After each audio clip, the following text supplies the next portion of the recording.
कहाँ जाएगा ये दूसरा टेस्ट मैच, कहाँ जाएगा, इसका फैसला तो कल सुबह होगा। और जितना ये मैच अब तक हो चुका है ना, कि पाकिस्तान को बहुत अच्छा खेलना होगा, बहुत ज़्यादा अच्छा खेलना होगा पाकिस्तान को ये मैच बचाने के लिए। मतलब अभी पाकिस्तान की जो लीड है वो कोई 23 रन की है, तो पाकिस्तान को 200 रन मज़ीद करने हैं, कम से कम 200 रन। 223 रन की लीड हो और फिर दिन भी कम हो, मतलब 223 ही मुझे कम लग रहा है। उसके लिए क्या करना होगा? उसके लिए जाहिर है आपके जो प्रीमियर बैट्समैन हैं उनको खड़ा होना होगा ज़्यादातर विकेट के ऊपर।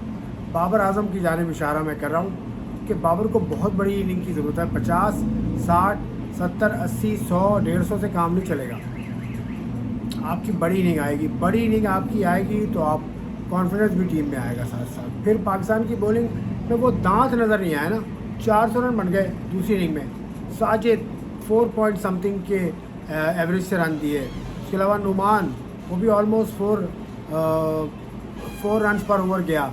आसिफ अफरीदी अच्छी बॉलिंग की, लेकिन आसिफ का तो ये पहला मैच था ना, तो आसिफ अफरीदी से हमें तवक्को जो थी उससे कहीं ज़्यादा उसने करके दिया। लेकिन अभी बहुत कुछ है, सितारों से आगे क्या कहते हैं यार, अभी इसके इम्तहान। और भी खैर बेकार सा मैंने गलत शेर पढ़ दिया अल्लामा साहब से माजरत के साथ।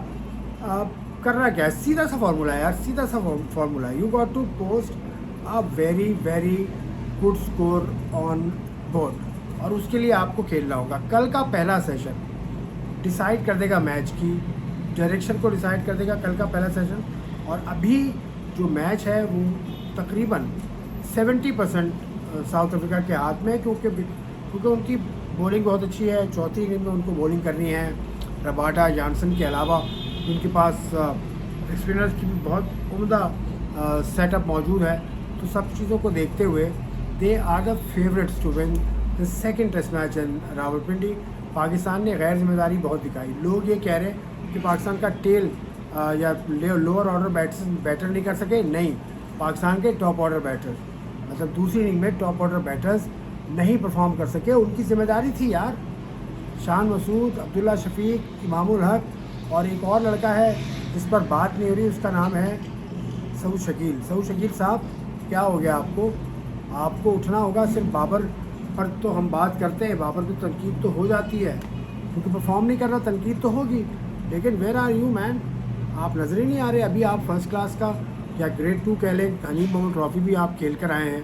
कराची ब्लूज़ के आप कप्तान थे। अब आपकी परफॉर्मेंस की वजह से कराची पहुंच गई और ग्रेड 1 में भी आ गई कराची। खैर वो परफॉर्मेंस आपकी थी जिसकी वजह से कराची के इतने पॉइंट्स हो गए कि वो अपने ग्रुप में इस पोजीशन पे आ गए। हालांकि सेकंड नंबर पे फिनिश किया था, लेकिन सेपरेट स्टोरी।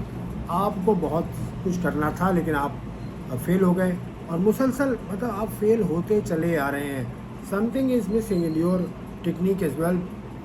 लेकिन मैं टेक्निकल एक्सपर्ट नहीं हूँ, इसलिए उस पर बात नहीं करूँगा। कल सारी नज़रें होंगी बाबर आजम पे और मोहम्मद रिजवान पे।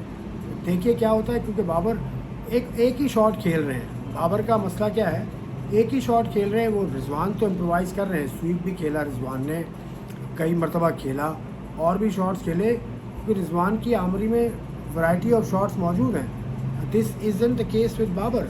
ही has only one patent shot in his range, in his armoury. वो कवर ड्राइव खेला, आज भी खेला उन्होंने कवर ड्राइव, लेकिन कवर ड्राइव के अलावा भी ज़िंदगी है, क्योंकि कवर ड्राइव पे आप फंसते बहुत आसानी से हैं।